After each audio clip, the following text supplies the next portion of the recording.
Welcome. We are joined today by Simon Dixon. Assalamu alaikum, Simon. Thank you for joining us.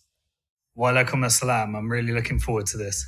So, Simon is one of our headline speakers at the Muslim Bitcoin Summit in London in October, where we are bringing together builders, scholars, Islamic finance experts, and people like Simon who have been in this space for a long time and who many people may not even know is Muslim and therefore will have a particularly valuable set of views for other Muslims on the topic. All to discuss Bitcoin as a tool for sovereignty, as a tool for financial freedom, and an opportunity to reshape the future. So again, thank you, Simon, for joining us.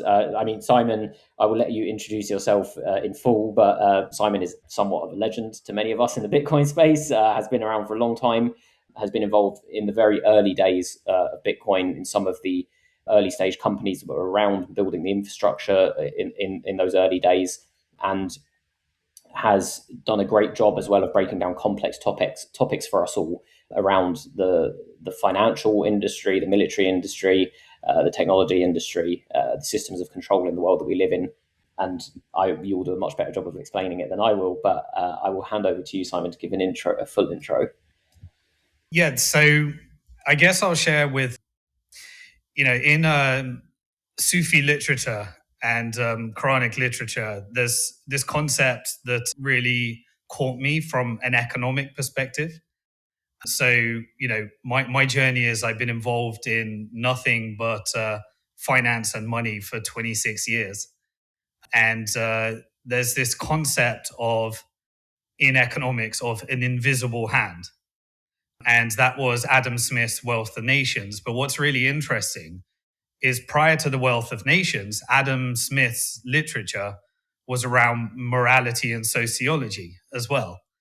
And so even though the invisible hand only got 4 mentions, in Quranic literature and the work of the scholars, the greats like Al-Ghazali or, Ibn Khaldun, that really predated by hundreds of years a lot of this literature, there wasn't an invisible hand, there was an open hand.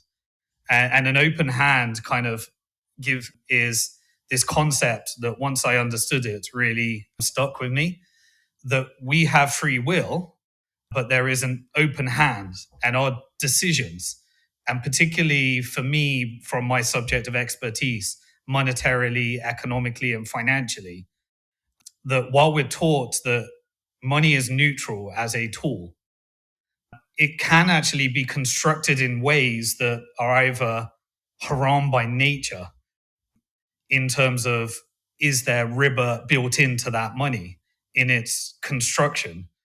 Now, we can, with an open hand and with free will, I think there's a concept of us being able to cleanse money in a neutral instrument by how we use it and what we do with it. But wouldn't it be great if, like the scholars, kind of arrived at gold because of the nature of gold? Now, if we have a digital nature of gold built into a protocol, then I think that's something we're all going to explore at this conference. And it's a very interesting, open question. I have very strong opinions about it, but I think that because I've been involved in Bitcoin right from the beginning, when it was a few people in a room, I spoke at the first Bitcoin conference in Prague in Europe. And I wrote the first published book 15 years ago that included Bitcoin. I have an opinion about its origins. I have an opinion about, many of the accusations that people make around it. And I know there's a lot of misinformation. So maybe one of the things we could do together with an open hand is help people understand the truth. Because as a Muslim, even when it's inconvenient, we have to commit to the truth. Even if it's against our own interest, we have to tell truth. It's a fundamental principle that we have to struggle with and adhere to. And so if we can move this closer to the truth, but that's, a little bit upon some of the things I think we can achieve together. But going back to how did I end up in this situation? Well, 26 years ago, my father lost all of his money in the stock market. He built it up his whole life. And he was inherently, my father was, I wouldn't call him religious, but He was brought up around the Church of England, and it was his culture. My mother, actually, I wasn't brought up by my mother. I knew her from up till I was about 8 years old, but she was ethnically Jewish. I wouldn't call her religious either, from what I knew of her.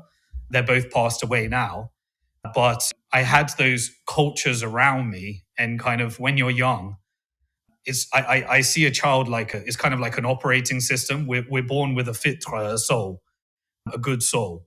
And over time, we have these nafs, these egos that kind of take us in a direction. But another thing happens with our parents and our environment. We're kind of installed a technology into our brain, like an operating system.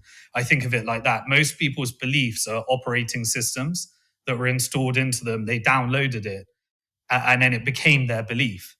And so I was meant to be a Christian, or I was meant to be a Jew, and everything around me was kind of pushing me in that direction, by school, by everything, by culture, by things. But one of the things I encourage people to do, and what actually we are encouraged to do as a Muslim, is study, commit to knowledge. And, so I always committed to that knowledge. But one of the things that drove me in my life is that my father lost all of his money. And so he went from wealthy, he was kind of in the gambling scene, so he made it through gambling. And that translated into putting it all in the stock market and then getting taken out by the dot-com boom and bust. Now, I was 19 years old, and my father asked me what happened to my money. And for 26 years, I committed to answering that question. Has kind of driven me with an open hand. And in that journey, I wrote several books, and one of them was studying Islamic finance. And really, I wanted to understand Islamic finance from first principles. This And is so not so well known that you wrote a book about Islamic finance.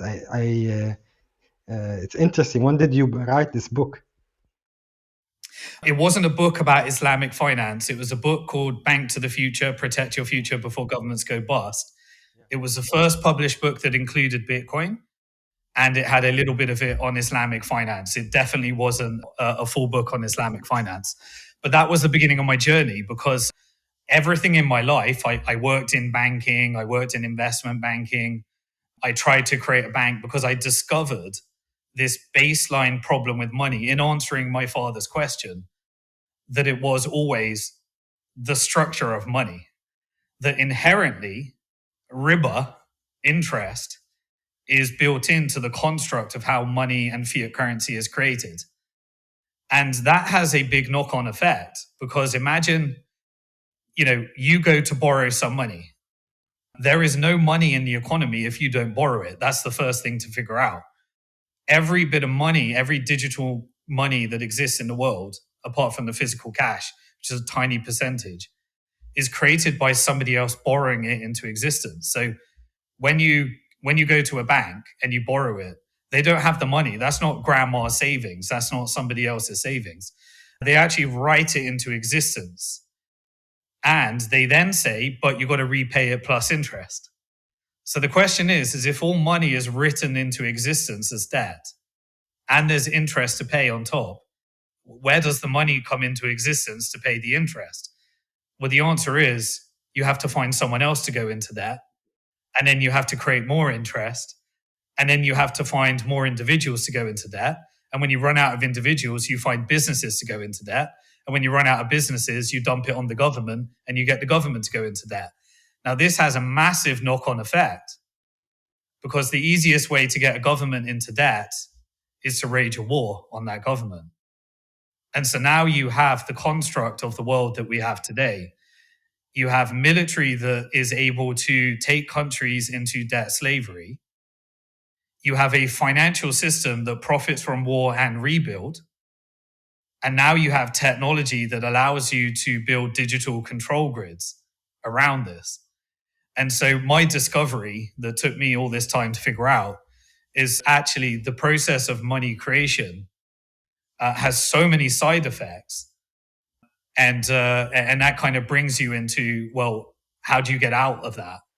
How do you resist that? How do you cleanse that? Would you say that thinking about money led you to thinking about Islam, or was it a parallel situation where you thought about these things and like what led you to being a Muslim? Yes. So my first discovery was answer my father's question. Then I figured out the problem with interest. Then I wanted to write a book on that problem, which was Protect Your Future Before Governments Go Bust. That led me to finding Bitcoin and Islamic finance. When I Wow. wanted to go deeper into that subject later, then I looked at Islamic finance and said, right, well, what do they know? Why is this being preserved? It's meant there's an element of that in Jewish theology. There's an element of that in Christian theology. Now, is Islamic finance really Islamic? I discovered that there's a whole problem around there as well, because it's built on the traditional system. But it's an attempt, an open hand, but can also be co-opted. But with that, I said, I don't want to study Islamic finance. I want to understand Islam. And so I read the Quran. And then when I read the Quran, I came to the conclusion that this can only be divine. And it explained to me in literature what didn't make sense to me from my Christian upbringing and my Jewish roots. But it gave me a story at the time that said that I left reading the Quran saying, that makes sense. Everything makes sense. And also, this is actually a book that doesn't have contradictions, that actually also is, to me, the best literature I've ever read on everything I've ever read for sustainable humankind. And so then I went through a bit of a process, a journey that I would go through, which I do with everything, which is I follow the money. I realized I started to look at, is this book preserved? Is it tainted? And then I came to my own conclusions from there and decided that if I follow these principles, then I believe that ultimately, there is an afterlife and we are going to be held accountable. And our life is about everything that I read in that scripture. I have a bit of an interesting relationship with, because when I look at religions, I always look at monetary incentive, political incentive. So I did study bits of the sectarian side, human literatures. And so I kind of really just focus on the Quranic side of that. And, but, I have a methodology, I guess, as the scholars had a methodology in determining what human scripture adds to that. But there's, so I focus less on I focus more on the Quranic side than the institutional side. And I study the scholars that help us get our understanding of the Quran better. MashaAllah. And did you find, so for you, was it a process of, were you already in Bitcoin at this time once you had gone down this path and realized that Islam had a prohibition still in place on the riba, for example, and this tied in very much with your understanding of interest being a problem inherent in the system? Were you already in Bitcoin at this point, or was Bitcoin something that then came to you after you had gone on this kind of voyage of discovery? Yeah, so I was already in Bitcoin before reverting, and it was a journey. A thing that kind of, we guided it with an open hand. We're guided into parts. We study, and eventually you reach a conviction, and that's when I reverted. But if we look at the actual journey, so immediately after my father asked me to figure out what happened to his money, I studied economics. I did the traditional thing. And I realized, getting to masters in economics, they don't actually teach you the reality of money. And so you're taught what I consider indoctrinated operating system installed version that have an agenda version of economics. The Keynesian school of thought, which is the construct of the Bretton Woods system, today, and how you get a government into debt. You're taught classical economics, which is more like laissez-faire. You take the ethics, you replace an open hand with an invisible hand, which is saying the market is the god. And then you're taught, if you're lucky, Austrian economics, which touches upon hard money. And so as a like Milton Friedman type, you're justifying why inflation exists. as a Keynesian, you're justifying why governments print money. And as an Austrian, you're taught actually use gold because it's the only way to stop governments printing money. But you don't get the full answer because, you get the Adam Smith version after taking out the morality, which then if you study back in history, you realize, when the Islamic scholars were attributing the Greek philosophers and the Roman texts, there was a difference, right? They took those philosophical work, attributed it to the original source, and then combined it with their Quranic understanding of ethics and morality. And that led to much of the literature that later became economics. And then when Adam Smith wrote it, it was like, they deleted all the history and made it out like this was a European Renaissance or, something.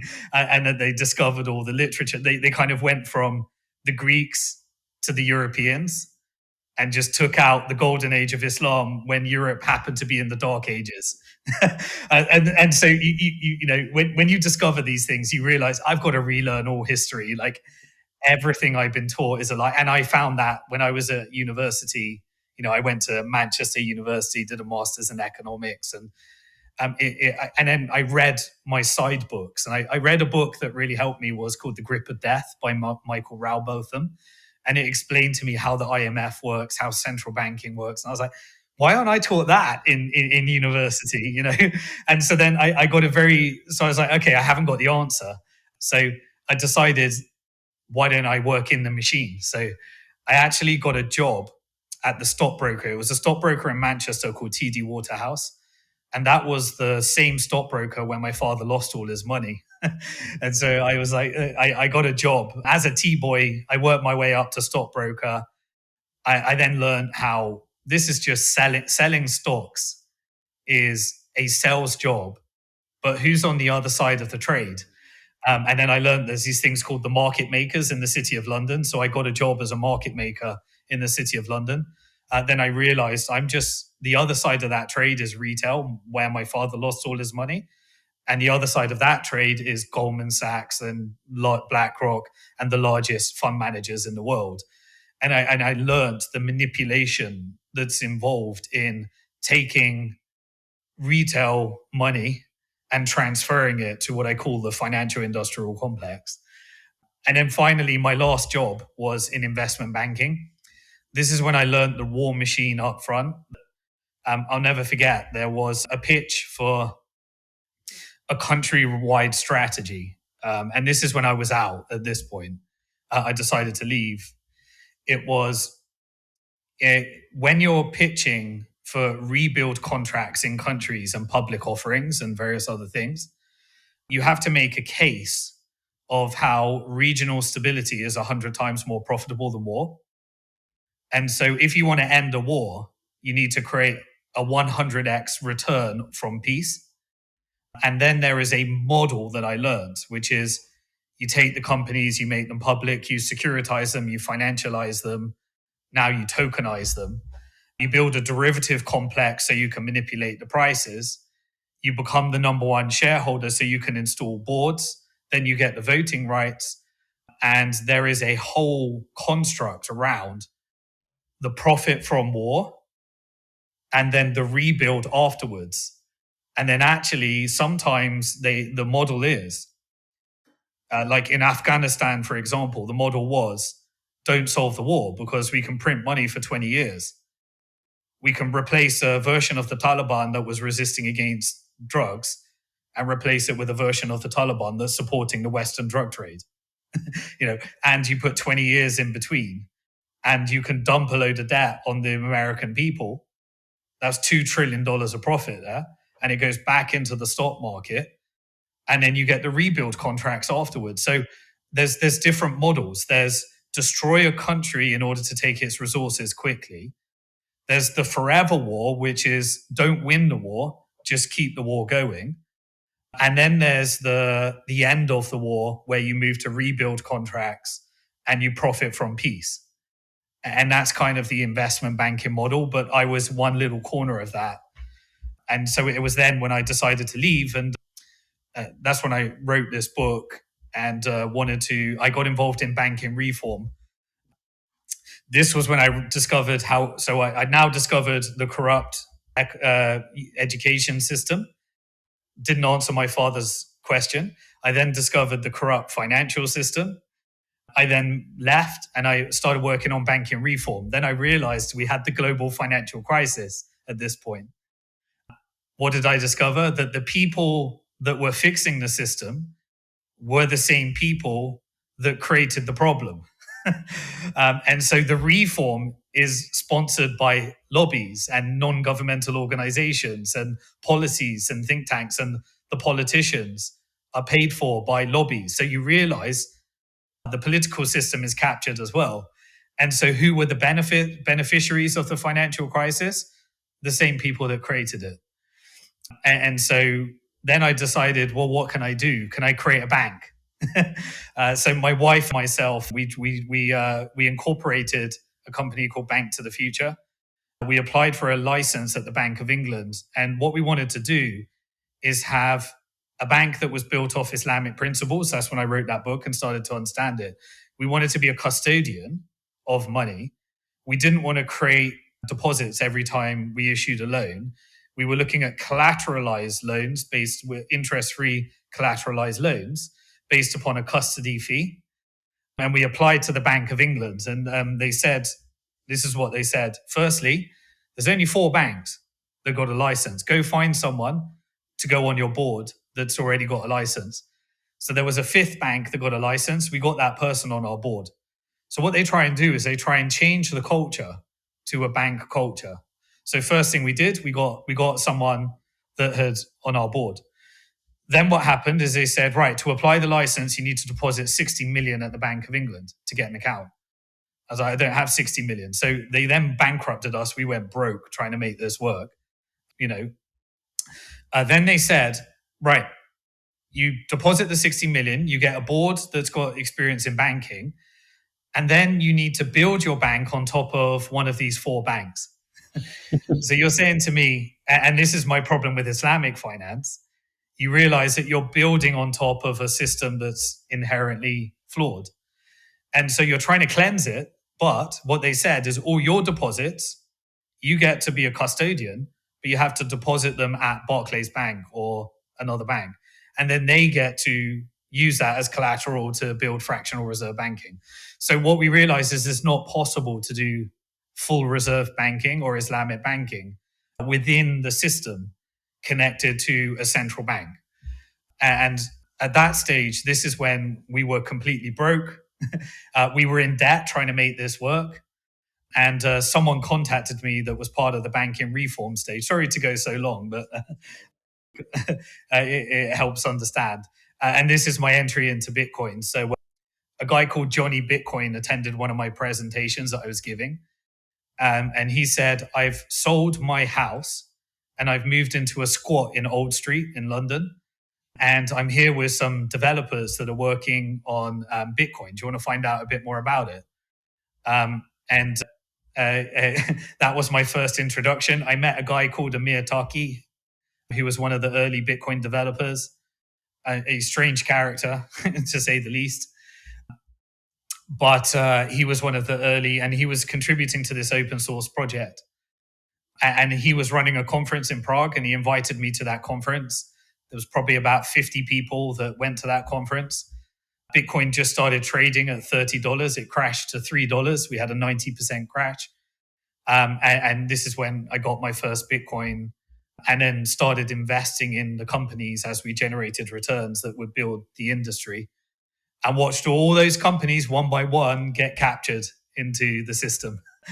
And so it kind of brought me to where we are today after this 15-year journey, invested in 100 different companies in the industry. Obviously, Bitcoin treated us very well, so the financial pressure was relieved, and had the time to just go through this journey and think about, is there an application between, money, how it's created, and the spiritual element, the sovereign elements, and some of my ideological beliefs. And And my answer is yes, absolutely. So that brings us where we are today. Yes, it's a great journey. Thank you very much for sharing that with us. It's actually really interesting to hear the background, the kind of more the deeper background and the family roots to a lot of your origin story, let's call it, and your journey to Islam. And it sounds like you have arrived at a place where many of us have ended up, and that's of course why we have a group that is putting together this summit in October. Is that there is this genuine belief that the principles upon which our religion is based, the teachings of the Prophet Muhammad, peace be upon him, and all of this, there is a large element of uh, fairness and justness in trade and commerce and economic activity that very much relies on having a sound monetary standard, right? And the more time you spend with this and you ponder on it, the more the two systems, the more the two areas of thinking converge. But I think there's probably also some differences as well. For example, many Bitcoiners I'm sure you would have met along your way, and especially when I was learning about it, it's a very much like a libertarian leaning way of thinking.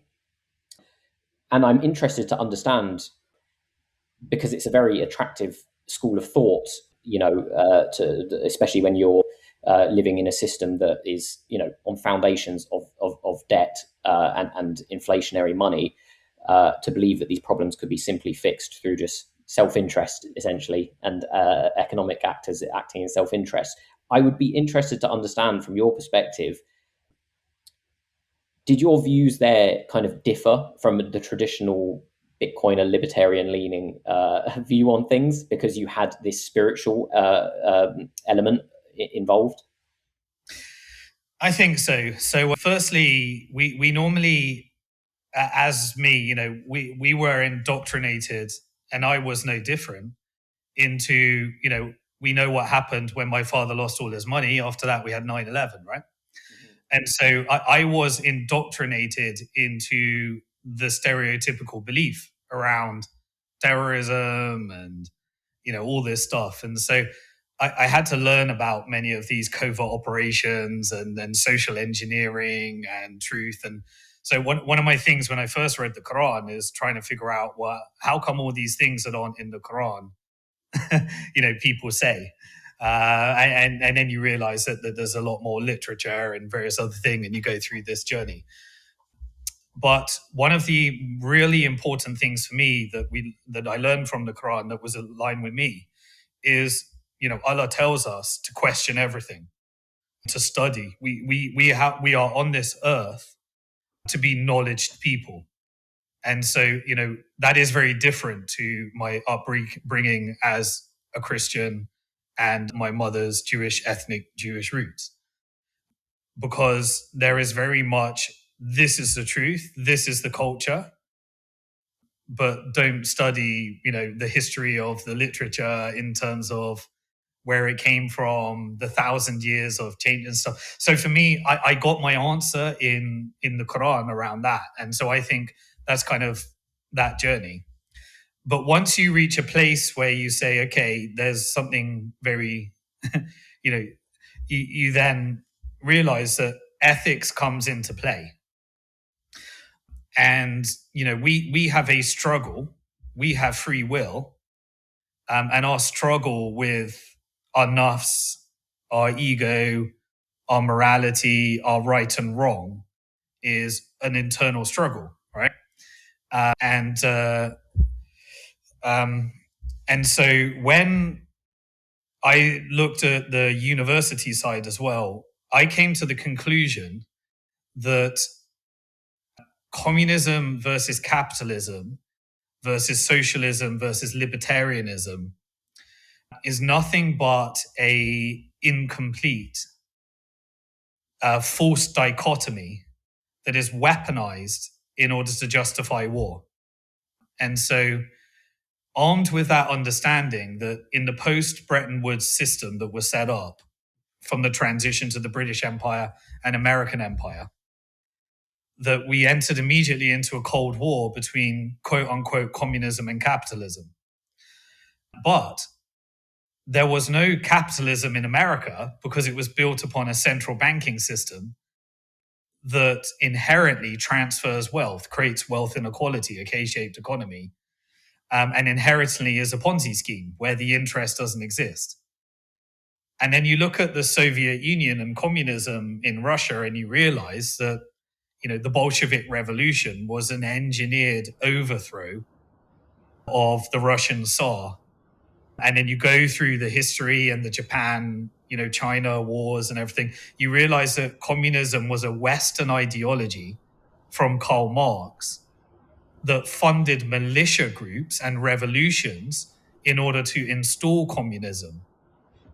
And so the West created fake capitalism through central banking and communism, and then an ideology called libertarianism, where you're like, okay, the system's corrupt. What do I do? Well, we need to minimize the government, but that's not compatible with central banking, because central banking is a Ponzi scheme, and so therefore the government will always expand because you have to load the debt on the people, and you socialize the losses through the national debt.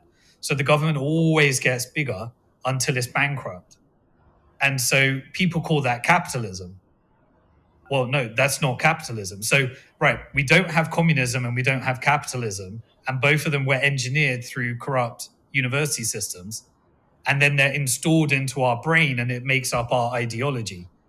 And maybe we reject the government, so we become a libertarian, and maybe we discover Austrian economics. But you always get back to the root of what are the key questions. And the key questions I came up with is, well, not I came up with, but literature came up with, and I agree with, is you end up with a concept of free trade is good. So as a Muslim, we believe in free trade. We believe in hard money.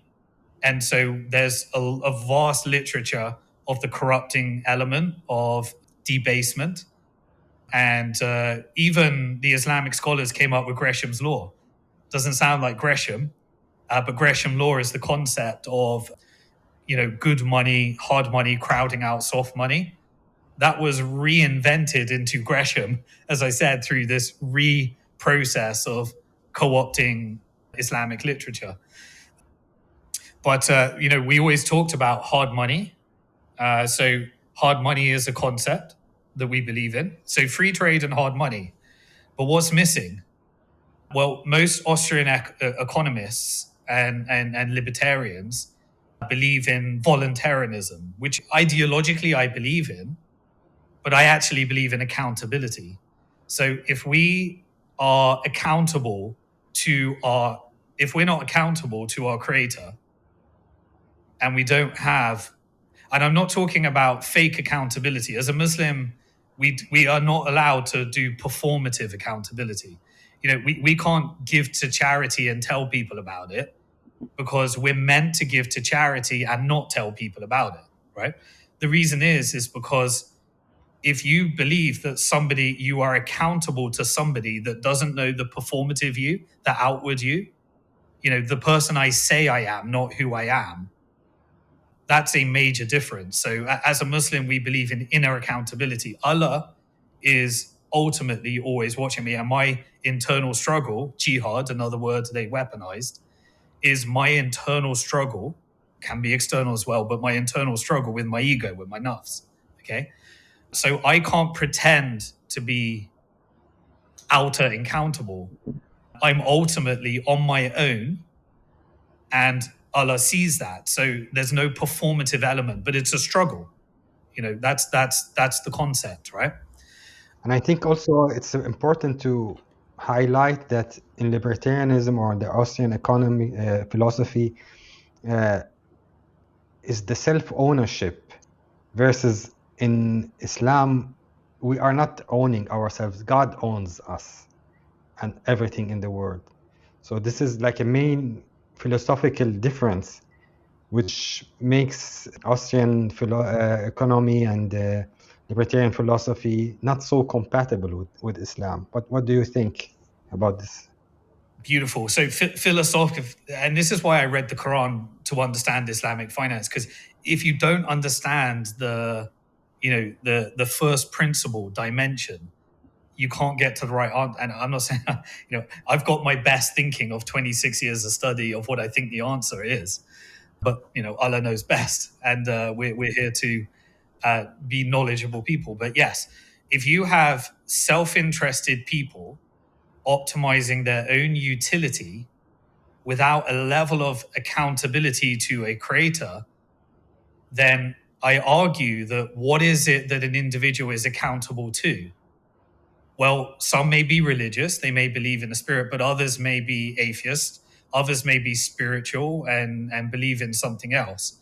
But ultimately, you're the judge of morality. And when you're the judge of morality, what determines morality? Well, your ego, your nafs. And so once you are accountable to your ego and you are maximizing for self-interest, you end up with a central banking system. Now you could end up believing in gold, and libertarians and Austrian economics believe in hard money and gold. But if there's no inner accountability and we are individuals self-maximizing, through an invisible hand where the market is God, then we end up with what happened to gold, where you create paper contracts against that gold. And then when it's inconvenient, you debase it and you use fiat currency. You come off the gold standard. Why? Because a self-maximizing central bank looking out for its own interest will always roll over the debt. And if it can capture politicians and nation states, then it will lobby to change law. And when faced with the market needs to correct, we've had bad behavior that led to this pump. Now we need to correct. Then you end up socializing the losses, privatizing the gains, and coming off the gold standard. So the problem with the gold standard was that it relied upon law when you integrate it into a monetary system. So how do you prevent that? To me, there's only one way. There's only one way, which is the individual needs to be accountable to a moral framework that is divine. And as long as that moral framework is correct, then this is why Ibn Khaldun said there's always cycles, because it's our internal struggle, but most people won't face that struggle. And so what happens across 4 generations? You end up with a rise of empire and a fall of empire. And that's based upon the removal, the incentives, because self-indulgence, voluntarism, if you have hard money and you have free trade and you don't have an ethical code in that, then you end up with the cyclical rise and fall of empires continually. Now, maybe that's the way Allah designed the world, that we need to learn the lessons continually. So right now we're at the end of that empire and we're getting record degeneracy, record gambling, record drug addiction, record homelessness, record degeneracy. And that's the end of cycle. In the British, that was culminated the European Empire in the Weimar Republic, and then you had an uprising, Hitler, that ended up committing those atrocities. Then that goes into the Palestine story and all that stuff, right? But that is just a reflection of this cycle. And that was the same time as the fall of the Ottoman Empire. What led to the end of the Ottoman Empire? 50 to 60, 80 years before the military operations, before the corruption that led to the British Empire takeover and occupying Palestine and all the Zionism and all that stuff, was a country that its leadership forgot its ethics and got deep in debt to Western financial powers and the Bank of England. And so there was a financial degradation, which led to a moral degradation, which led to the fall. And then we end up with the rise of the wars and the depressions and the changes. So this cyclical nature is built because for some reason you can't get the world to buy, for whatever reason, you can't get the world to buy into ethical accountability. So that's where I think it falls. And so free market, free trade, hard money, but you will always have a rise and fall unless you have ethical accountability. And personally, my ethical accountability is the divine rules of what I believe is in the Quran. The more religion you have, the less state you need, and the more state you have, the less religion you end up with.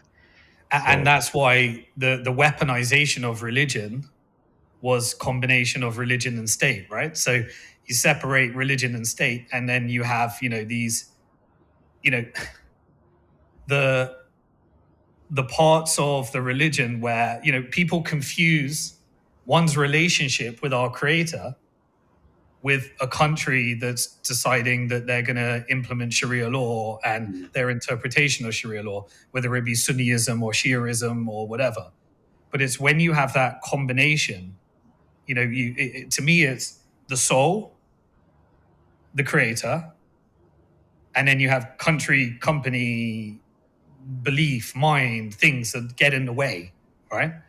And I understand the desire to combine governance of a country with ethical principles. I don't think it's ever been done successfully, and it always gets co-opted.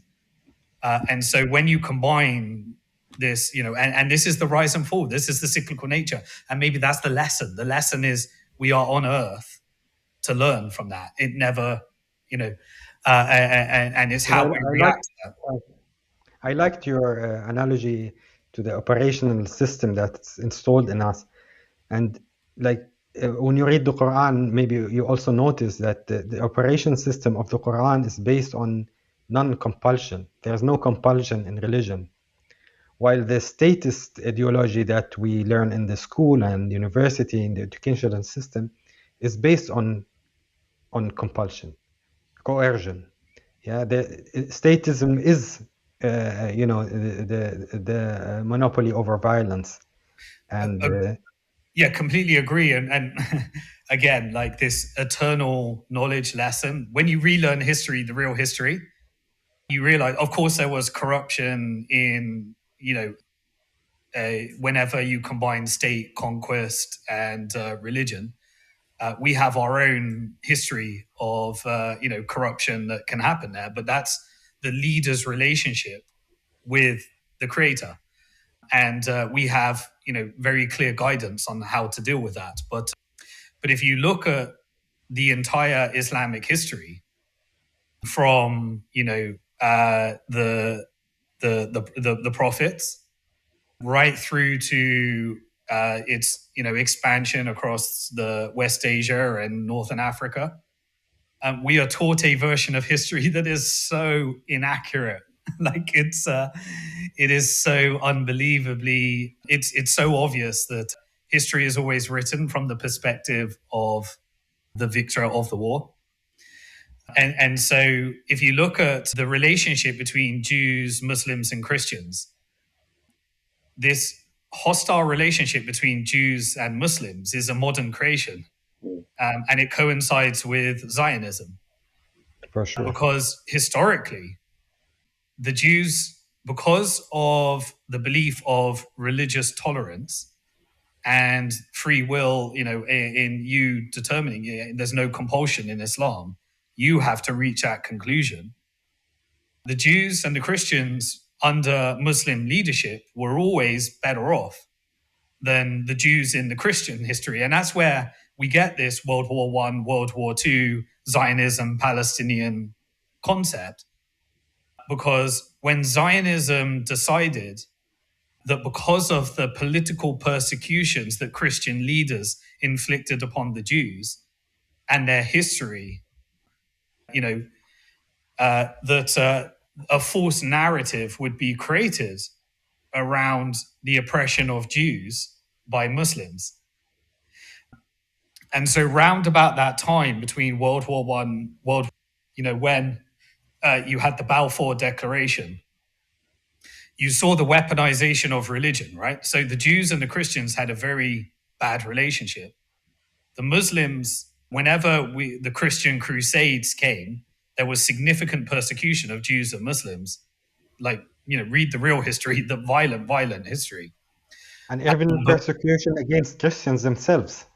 Exactly, yes. And, that divide and conquer and the weaponization of the religion in order to conquer land and engage in crusades. And this weaponization of religion is where people confuse the religion with the weaponization of the religion. And that always happens at the state level. That always happens at the covert war level. And so if you look at this false dichotomy, what came from Zionism?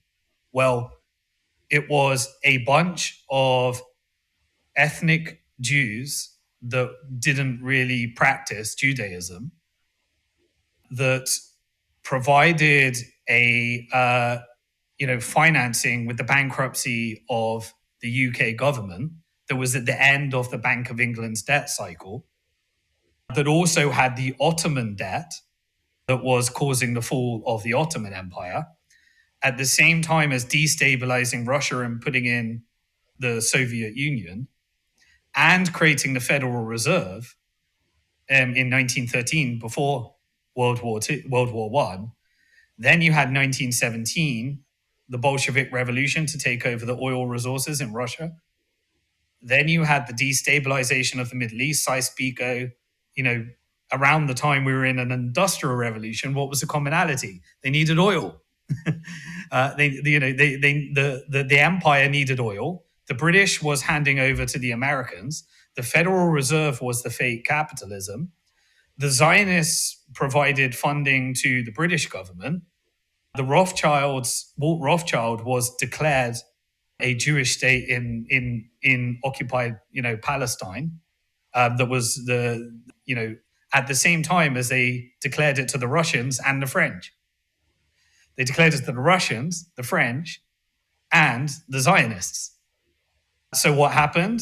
This is round about the time when you got the new interpretations of Christian literature, which was, prior to that, you had the King James Bible, and then you had the reinterpretations to weaponize Christianity. And remember, the Christian Crusades was always, how do you recruit an army? Even the forming of America. The forming of America was a genocide of up to 100 million people through settler colonialism, based upon religious persecution in Europe and recruiting an army to commit terrorism, ethnic cleansing, and genocide of a native population in order to create what later became settlers, and then the Europeans started fighting each other. Then you had a Declaration of Independence at the exact time that the Wealth of Nations was written. So you had the Wealth of Nations, the Constitution, the Declaration of Independence, religious persecution, ethnic cleansing, genocide, the overthrow of empires, and then that war set up the Bretton Woods order that we have today. What is the commonality in all of that? All of those is very, very interesting. But it was the weaponization of Christianity to justify war and conquest of land and resources by combining religion and state. Then a breakaway movement, that then led to the divide and conquer, sectarianism, and breaking up, and then you have that. Then you have the weaponization of Judaism in order to take the actions of Christian leaders and the persecution of the Jews. And remember that this is a very interesting part of it. So in Islam, we stayed to root to the problems with riba and debt, but the empire fell when they submitted to empire, to riba and debt, because the Ottomans were debt free. But the Christians stayed that usury is prohibited, so they used the Jews in order to do usury. Now, the Jewish literature said that the Jews can't lend to each other, but outside of our tribe, we can engage in usury. Where were those scriptures? Those scriptures were, if you look at, and this isn't me speaking as a Muslim, this was me speaking as somebody that was looking at the preservation of the Quran relative to the 1,000-year history of the Bible, relative to the even older Torah, which, by the way, as a Muslim, if we had a preserved Torah and Bible, we believe in Prophet Musa, we believe in Moses, we believe in Isa and Jesus, and that they were there to create those divine, preserve those divine literatures, but they weren't preserved, and we'd have to follow them, and we believe it would be consistent with the Quran if we had the preserved version. But anyway, those versions of changing literature in order to achieve political manipulation to wage war so that financiers could benefit in the conquest of resources and land is the entire history of the weaponization of religion. So the Christian leaders got the Jews to create the banking system. The banking system and the financial industrial complex came from that root of wealthy families. And then they became a wealthy, tribe, as it were. I'm trying not to be stereotypical. And, I believe that Judaism is a religion, not an ethnicity. In the Quran, we have a tribe of people that descended from the prophets of Yaqub and Israel. And they were, for that time, that was a tribe. And there's a story we have around what happened with that tribe. And then we have a religion. And I don't believe this weaponization of the combination of ethnicity and religion was a weapon that ended up recruiting a terrorist group called Haganah and Lagan that then became the IDF once they managed to turn Israel into a state in 1948. Now, what did they do with that state? Well, they took the trauma of the Jews and the Christian persecution and the trauma of World War II and what the West did to itself, and then weaponized that in order to say, come to Israel, join the army. And they basically covertly created the whole terrorism industry. And then what did they do? They weaponized the historical tensions between Christians and Muslims. And they started funding groups covertly. When they created wars, that led to Muslims that were financially persecuted. They may not have studied their religion from first principles. And so that put them in certain cults that could then be weaponized. And to say, don't read the Quran, this is what the Quran says.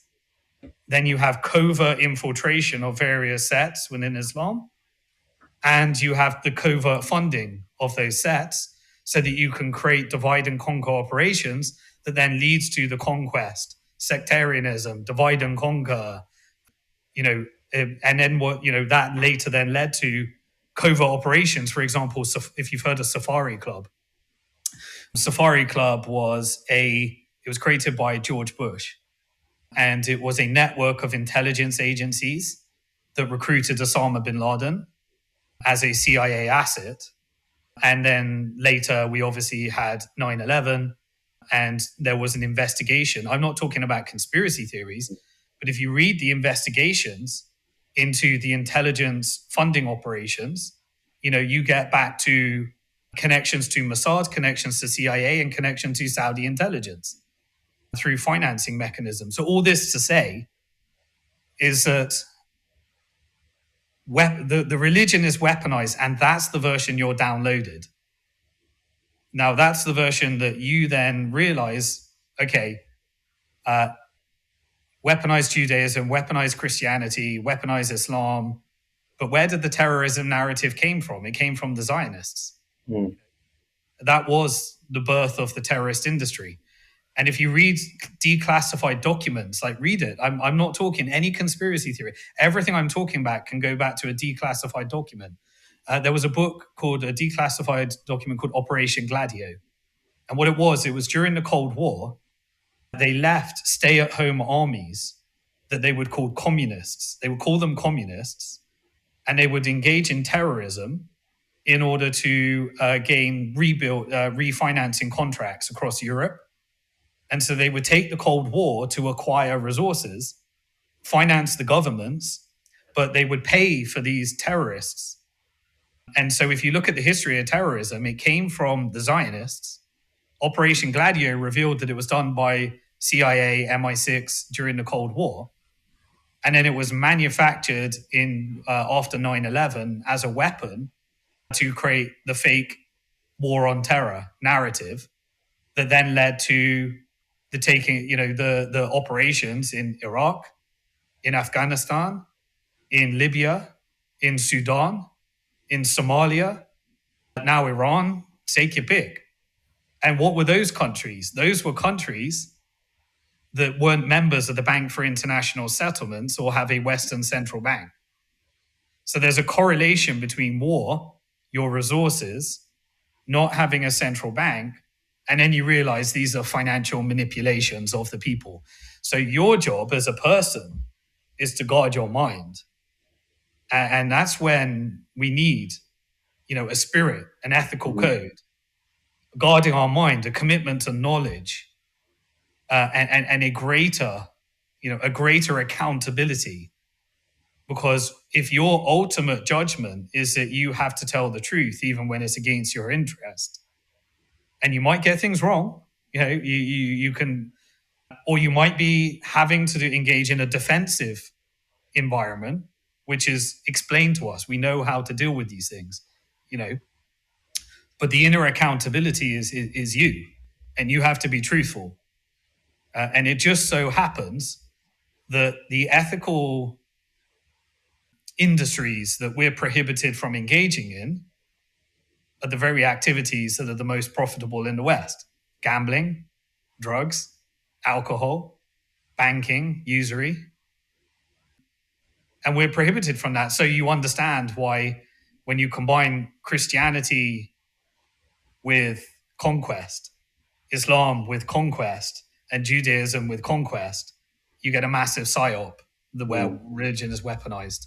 But this is where this history between, Islam and Christianity comes from.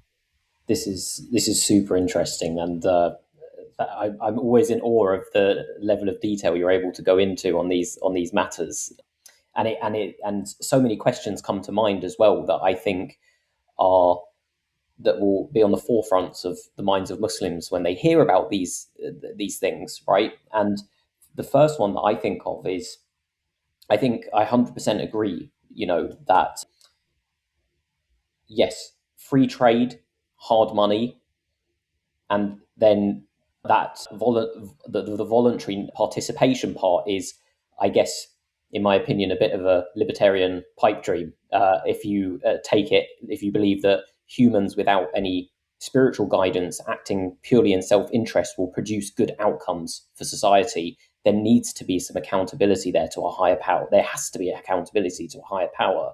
And this is where free trade and hard money actually flourished for centuries during Islamic expansion across the continents. And that's what we saw. And I think a number of the things that you mentioned as well is really should be of particular concern to Muslims, because when we talk about these events over history, we have been at the receiving end of much of it, I think is safe to say, especially with the wars after 9/11, $8 trillion, I think, printed and paid for funding those wars in Muslim countries. The grab for natural resources has largely occurred in Muslim countries. The toppling of leadership, the propping up of extremism and CIA assets in these regions, it's been Muslim countries that have suffered, and Muslims that have suffered a huge deal as a result of these bigger games that are being played on the world stage. And it does seem like money and the monetary system plays a huge part in it, as it becomes a tool that can be exploited by those bad actors, or anyone acting out of self-interest, perhaps without spiritual guidance, who ends up going down that endless pit of being controlled by their ego and their own nafs, will inevitably end up coming to. But money seems to be a hugely important factor here. And I guess the question is, does Bitcoin give us a chance as Muslims to reclaim a golden age that we once had for centuries? And what is to stop us ending up how do we stop ourselves going the same route that the Ottomans did, when they I guess embraced riba after a point of time, and it really caused them to fall apart. Yes, and this gets into a very philosophical question, but the end result of libertarianism and self-interest maximization without a clear guidance of ethical accountability is might is right. And so might is right is what ends the gold standard, and you end up with a fiat currency and a central bank. So there's a cyclical nature in there. So then you end up with, well, what can you do? Well, we know from our scholars that debasement is a problem, hard money, and then you end up with, well, what is hard money? Okay, so hard money, if we look at the entire history of money, is based upon what's called a stock to flow. So Seyfedin Ammous wrote an Austrian book called The Bitcoin Standard. And anyone who wants to understand Bitcoin, I recommend it from an Austrian perspective. And then as a Muslim perspective, I think, the Muslim Bitcoiner just did a book, which has been on my list. I haven't got to reading it yet. I'm very excited about reading it. And the reason I'm very excited about these things is because I'm drafting a new book at the moment as well on this understanding. But you end up with stock to flow. What stock to flow is what is the supply and what does that mean relative to the demand? So if you look at the entire history of gold with 5,000 years, it's grown at an average of 2% per year. And that has meant it's hard money where nothing else has been hard money. Those that followed a silver standard, it got weaponized. The stock to flow is not as good. It started to get industrial applications because you now need silver for building, electric vehicles and semiconductor chips and AI and robotics and all that stuff. And so hard money has utility, but it also has the right stock to flow, which means that it can't be printed. It can't be created through innovation. It has to have an amount of the money circulating stock, and it has to have a clear flow that can't lead to mass debasement. So the hardest form of traditional commodity money, when you look across, the worst is fiat currencies. A government can just print it, or a bank can issue it based upon anyone wanting to take out a mortgage. So that's the softest form of money. But the hardest form of money ended up as gold, and that has stood the test of time for 5,000 years. Now, a hard form of money did come along in 2008. And we could go into that origin story but it's only got 17 years of history. And so I think it's a bit, we're in the midst of a technical war right now in the Bitcoin space. And we've got probably 2 more to go. We had one in 2017. We just resolved one this year. And there are 2 big questions around quantum computing and privacy to be resolved. And so kind of then I think we're done at that stage. But that 17-year experiment was to create money you can own, money you can spend, and money that has a fixed supply. And the most important thing is that you can own it without a bank.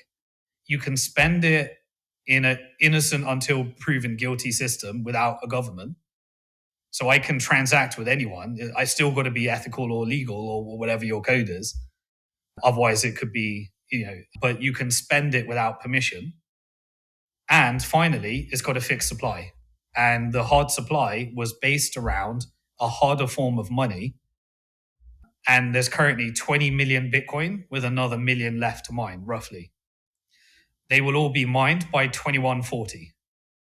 And the miners, they provide security and create a decentralized central bank, let's call it. Now, so we have gold with 5,000 years. We have an Islamic principle that there's free will and money is neutral, but there's a problem when it's not hard. It leads to the cyclical rise and fall. If you can keep it hard and you can keep people ethical, then I believe we can have an economy that doesn't have to go through these cycles, but the human nature will drive people away from their ethics and away from hard money by debasing it with a fiat currency. So what can you do with that? Well, you can exit with that. So you can say, I can't control the world, but I can control me. And so now that can either be me as a self-interest, profit maximizing, utility maximizing individual, or it can be an accountable me, accountable to a creator, a community, a god, a country. But I think the higher you get to the creator, for the reasons that I've already stated, the more you're going to be in line with truth.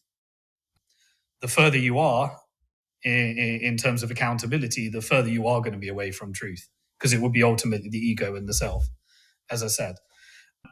But so we know that the entire history of humankind that we have documented is cyclical, with the rise and fall of empires. So what if you could just have your own hard money standard? Would that draw you closer or further away from something that might be more sustainable? I think closer. And so gold ended up with, if you store it and you use it as your money, then you've got a little sustainable economy in yourself. And then if you spend that in your community, you end up with the limitations of gold. You realize that it's hard to audit. It can be counterfeited. It can't travel across borders or travel across the world very easily without owning vast amounts of shipping and insurance infrastructure. And then you end up centralizing it. So you put it at a central bank, and those that are closer to the money printer end up with all the gold.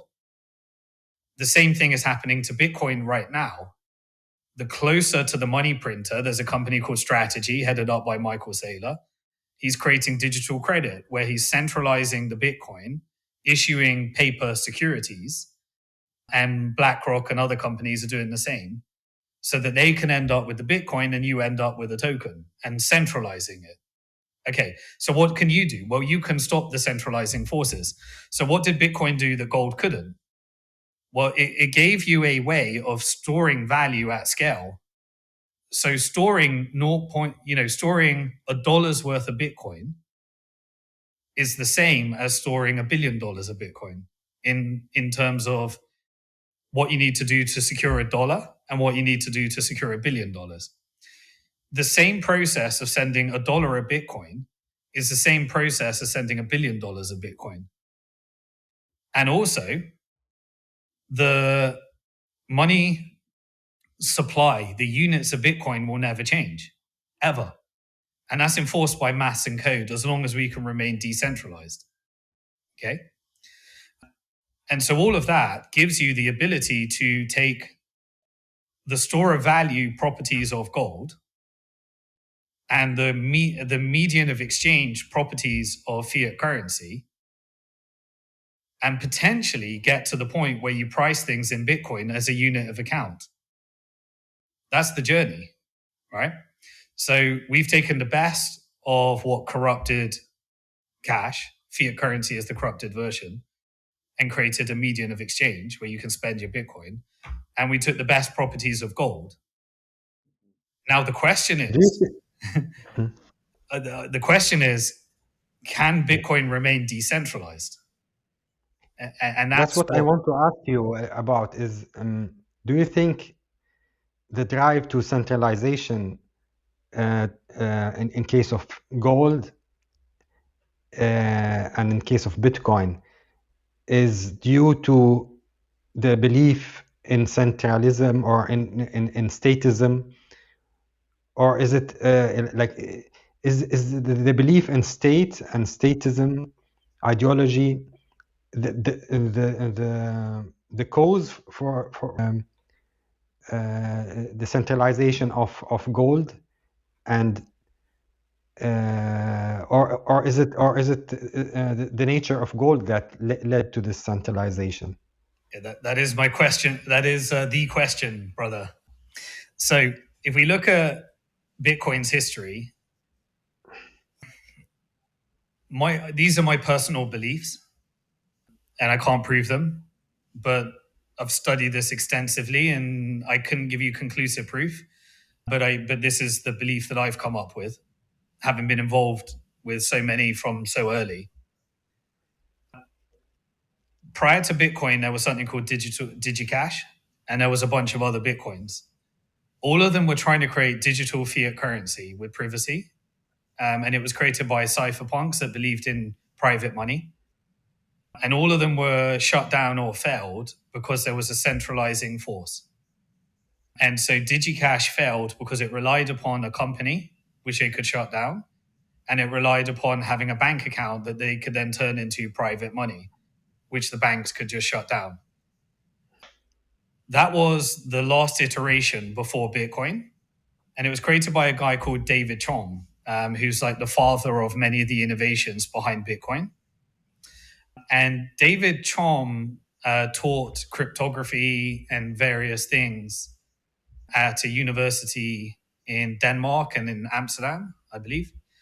And one of his students was a guy called Len Sassaman, who had all the skills to build Bitcoin, who was connected to a guy called Hal Finney, who was the first person to mine and receive a Bitcoin transaction from an anonymous person called Satoshi Nakamoto.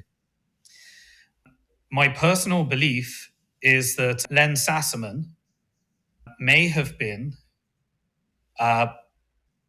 So I think the DigiCash, when it was shut down, it became an intelligence asset. And that intelligence asset was meant to create a digital currency, which we're now having law for right now in America through the Genius Act and Clarity Act. And it was meant to be done through stable coins and central bank digital currency, privately issued digital programmable fiat currency, or central bank issued digital programmable currency. I think that project still continues today, and I think it was an intelligence project. Now, in 2008, after Larry Fink created the mortgage-backed security, blew up the financial system, and got a contract with the Federal Reserve to acquire companies and fix the global financial crisis, and end up buying much of the assets of the City of London, like Barclays stockbrokers, there was a breakaway project called a white paper, the Bitcoin white paper, in 2008. And it was released anonymously by somebody that needed to be incredibly talented to hide their identity, which is a skill that very few people in the world would have. That person released a white paper on how to have a decentralized structure that had no company, no dependence upon a bank, and had many of the properties that would allow for what Bitcoin created. It relied upon a decentralized network of miners, a decentralized network of nodes running the software, enforcing the rules, miners creating blocks, and an open source development project where everyone could audit it in the open. That was what was designed, and it created this concept called proof of work. And my personal belief is that Len Sassaman was the most likely person that released that white paper as a breakaway project, knowing that a digital control grid was being created that later became a stable coin and central bank digital currency. Now, what's interesting is Hal Finney, the second person that received the first Bitcoin transaction and mined with Satoshi, wrote a post on a Bitcoin forum talking about how Bitcoin could become a collateral network for a bunch of fiat, digital currencies. And so Hal Finney knew what they're trying to create today is. Len Sassaman created a breakaway project. Hal Finney started mining it and gave a Bitcoin talk forum on how you use Bitcoin as collateral and what later became stable coins and central bank digital currencies through private currencies and various other things. So the two projects remained. One is now CBDCs and stable coins, and the other is Bitcoin. Interestingly, Satoshi, when WikiLeaks, who was exposing the Iraq war, Julian Assange was exposing the crimes against humanity, that a million civilians and children and what else have been killed in the Iraq war. He created a website called WikiLeaks that got financially blockaded. And he said that he would like to use Bitcoin to get around the financial blockade. And Satoshi says, we're not ready for this type of attention. And immediately at the same time, Julian Assange agreed to delay it. Then we had some improvement proposals come through. Then Julian Assange used it on WikiLeaks to take contributions. And the only reason we found out about the crimes against humanity and the crimes that were committed in Iraq and many of these wars in the Middle East was because there was a whistleblower in the intelligence apparatus that was leaking them to WikiLeaks, and Bitcoin allowed it to not get financially blockaded. And then they obviously took out Julian Assange, and Keir Starmer tried to put allegations on him and things like that happened later. But you got these merging stories that kind of... Now, the developer that Satoshi handed over to was a guy called Gavin Andreessen. Gavin Andreessen announced in 2011 that he'd been contacted by the CIA, actually the VC arm called InQtel, where the CIA funds startups. And Gavin Andreessen, at the same time as WikiLeaks accepting Bitcoin payments and revealing the military crimes, beating the financial complex through a financial blockade, he went to meet the CIA. He later stopped receiving his commit access because he endorsed a guy called Dr. Craig Wright that he said was Satoshi. But anyway, get back. 1 month after that meeting, Len Sassaman, we were told, committed suicide. And later, Hal Finney died. And so I don't believe anyone has access to those keys. But the origin story of Bitcoin, I believe, was a breakaway project from central bank digital currencies and stablecoins. And what they're doing now, today, is trying to centralize as much Bitcoin so they can use it as collateral for CBDCs and stablecoins. So they're taking the same playbook as what they did with gold, and they're trying to do it with Bitcoin. And they're pretending that they're on our side. And what is the mechanism that they're using? Convenience.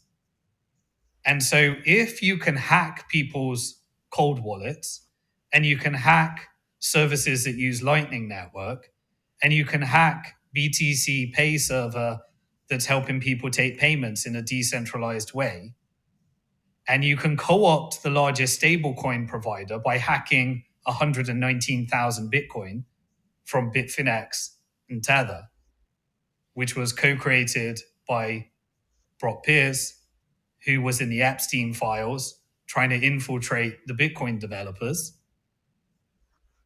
Then you can go through this whole story and realize the game here. So in answer to your question, and sorry it's a very long question, the origin story, I believe, of Bitcoin was a resistance against what they want to do today. And they tried to co-opt it in every way possible, and they failed. They tried to divide and conquer it. They did controlled demolitions. They installed people. They tried to take over developer communities. They funded both sides. They did Operation Gladio. They did everything that they possibly could. And Bitcoin still has a network of nodes, miners, and developers that are still open source. And so as long as we can maintain that, and there's no guarantee we can maintain it, how do we know if we've lost? Once, what did the US government say they were going to do? They said, we're going to confiscate Bitcoins and put them in a Bitcoin strategic reserve with Coinbase. What did BlackRock do? BlackRock said, after Operation Choke Point 2.0 that wiped out a bunch of fraudulent crypto companies and banks, suddenly Wall Street came back with an easy solution called a Bitcoin ETF, and you can put it in your pension. But we're going to hold the coins with Coinbase. And then a guy came out of nowhere called Michael Saylor, saying that all companies and public companies should put their Bitcoin on their balance sheet, and now has 840,000 Bitcoin, while he has a government service called Strategy Government Services with board. One of the main board member was a lady that has worked for covert operations of the CIA for 26 years, of providing intelligence services to the government while putting those Bitcoin not in self-custody, but in Coinbase and Fidelity, the same Fidelity that created a custody service in 2014, one of the biggest asset managers in the world, when all of the infiltration attempts started in 2014. So can it resist it? That is the question. Gold in self-custody resisted it, but most of the gold ended up in custody. Bitcoin in self-custody resists it. Right now, 70% of the Bitcoin is outside of the financial industrial complex and the custodians. If they take all the Bitcoin and everyone gives their Bitcoin, then they won. Because then they can control the miners through public companies, and they can make nodes no resistance because they custodied it all. And then they can co-opt the developers. That's the battle. And I think this is like a really good reminder, and a really serious reminder to people, like following on from that question I had asked you previously about how do we, we have the tools available to us to almost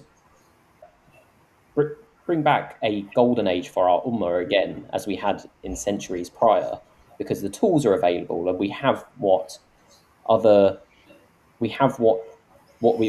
tends to be missing, which is genuine accountability. And I asked you, how do we avoid falling for the same traps that cause that to unravel? And you mentioned the importance of self-custody there, and that having self-custody and building in a sovereign way for, starting for yourself, but then your family, your community, the supply chains for your community, actually building in a sovereign way on sovereign money in self-custody allows you to, even if things do start to centralize outside of your family, outside of your community, you can still operate on sovereign rails. I think this again stresses the importance of self-custody, of remaining sovereign, and not falling for the conveniences and the scaremongering that is clearly taking place to try and centralize as much Bitcoin as possible. How do we?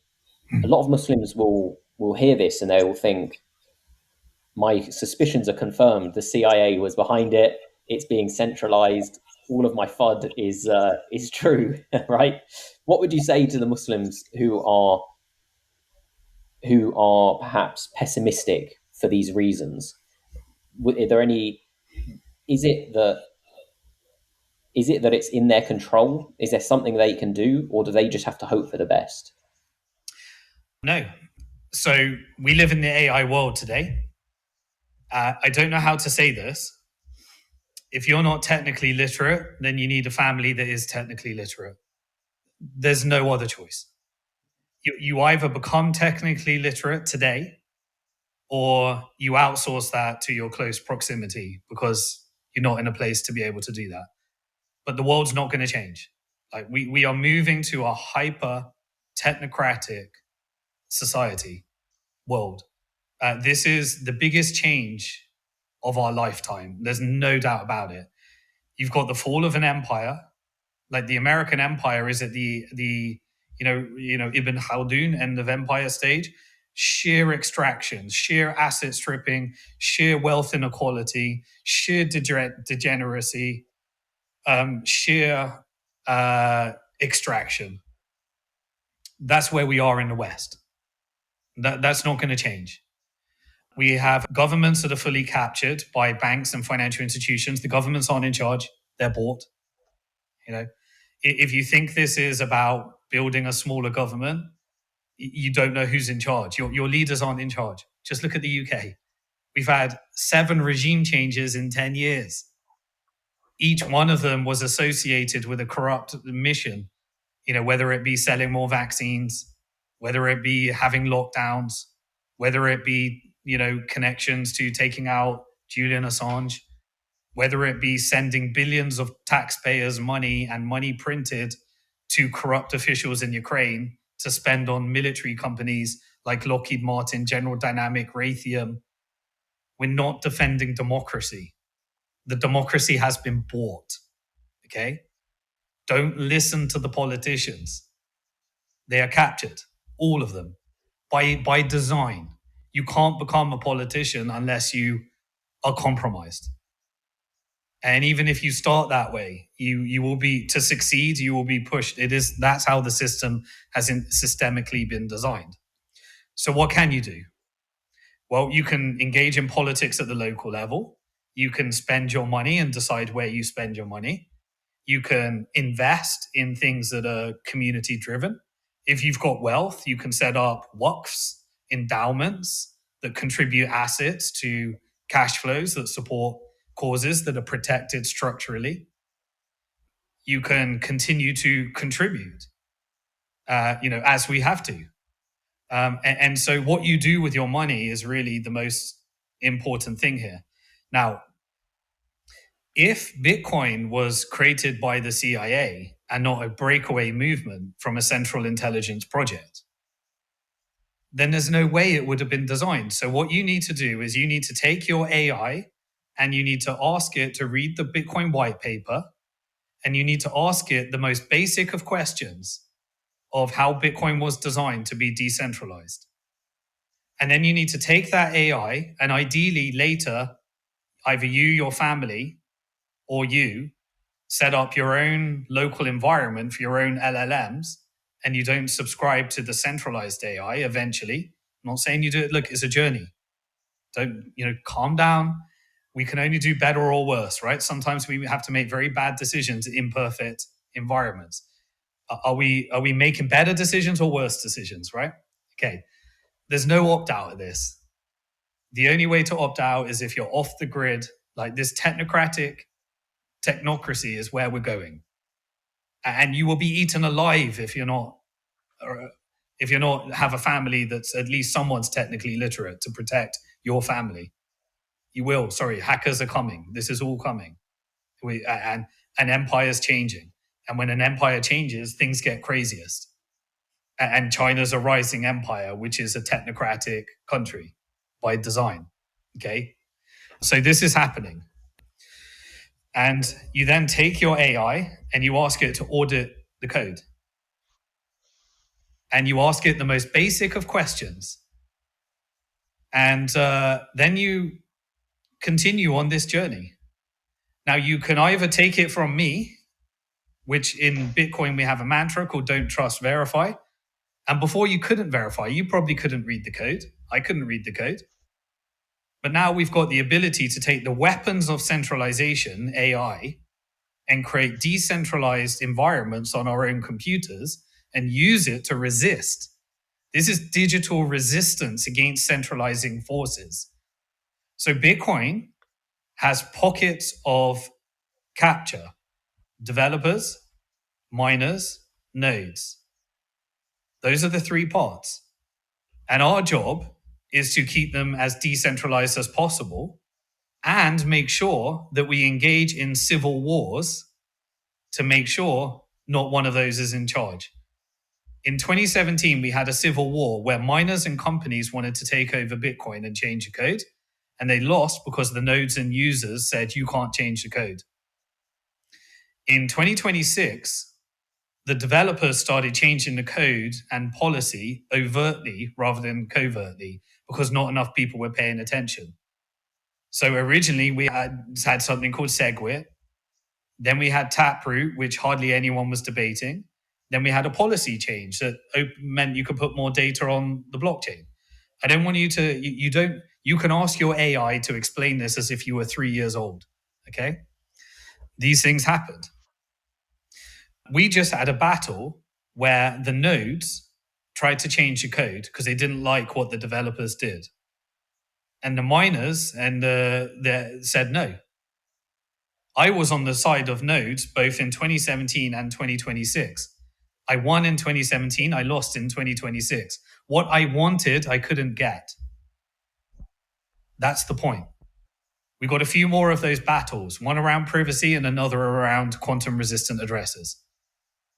We know how to solve those problems. We have people that have different ideas, and we have bad actors that want to infiltrate us. That's why the CIA does these operations, because they don't control Bitcoin. If they control Bitcoin, they just knock on the door of Tether like they did and said, can you please confiscate Iran's money? But you know what? Iran said, you can take my stable coins, but I still got my Bitcoin. Because Iran was mining their own Bitcoin and holding it in self-custody.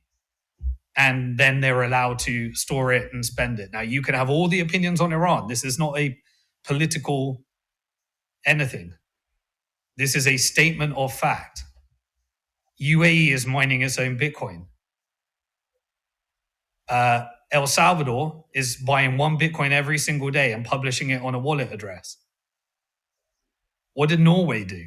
Norway bought MicroStrategy shares and a Bitcoin ETF, which centralizes to Coinbase in the end. That's the custodian of all of that. Even the Kingdom of Bhutan, they created a Bitcoin mining hydro operation that made them the largest per capita sovereign country Bitcoin holder in the world. What did they do? They put a bunch of it on Celsius and managed to pull it out before the bankruptcy. But so it is how you store it. So here's the answer to the question. If the CIA created it, why is the CIA engaging in so many operations, and Mossad and MI6, to take us out?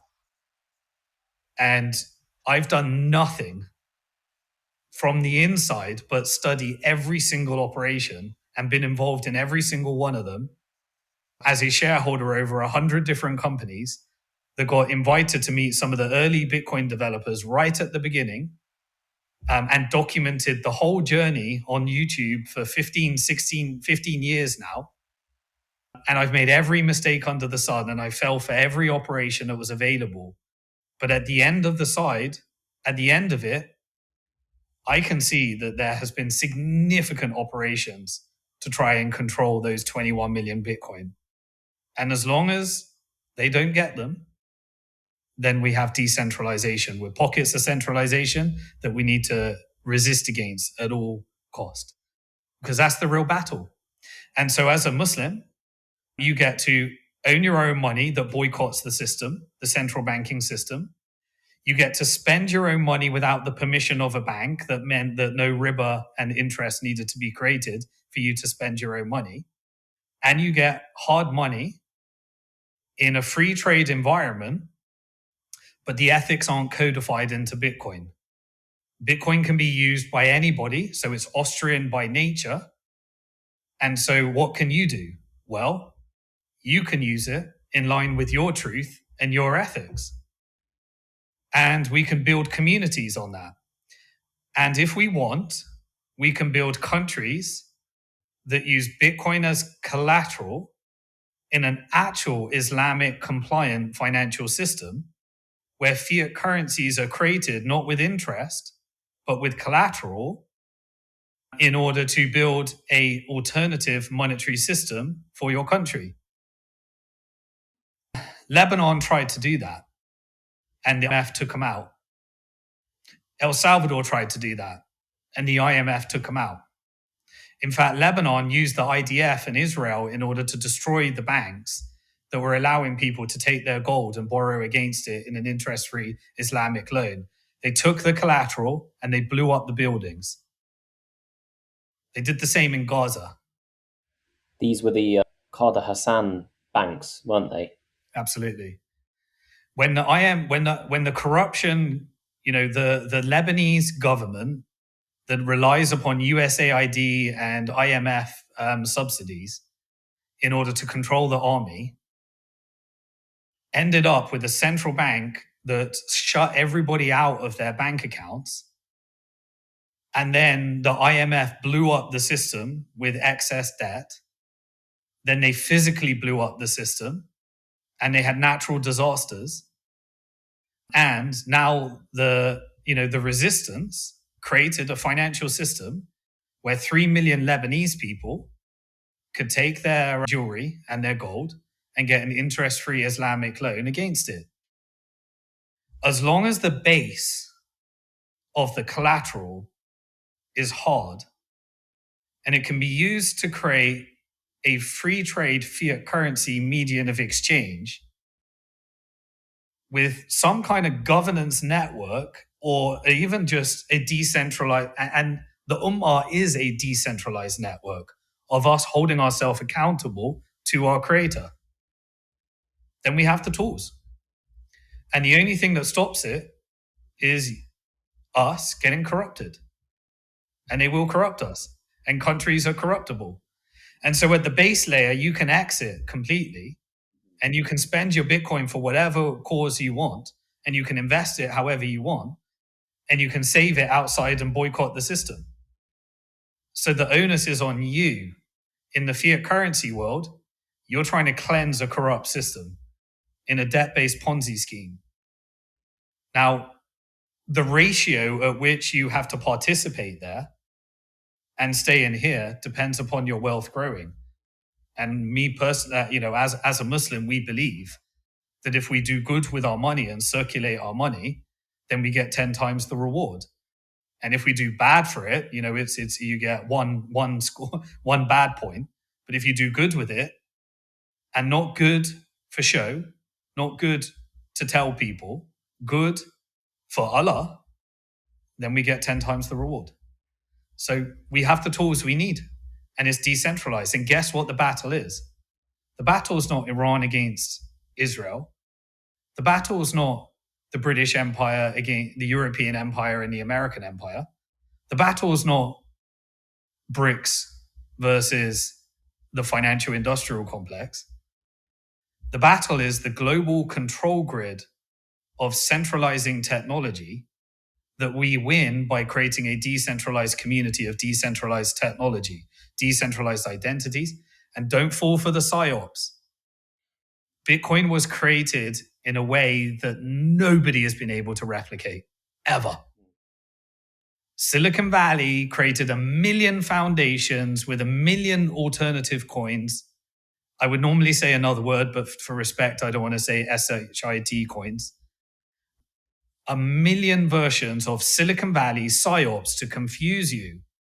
They even put an Islamic riba compliant label on top of it. These are centralized, bad stock to flows created by people that may be well-intended, but where they can be, it's not neutral. And remember what we learned from our scholars. Ibn Khaldun, Al-Ghazali, money is neutral. Money has to be hard.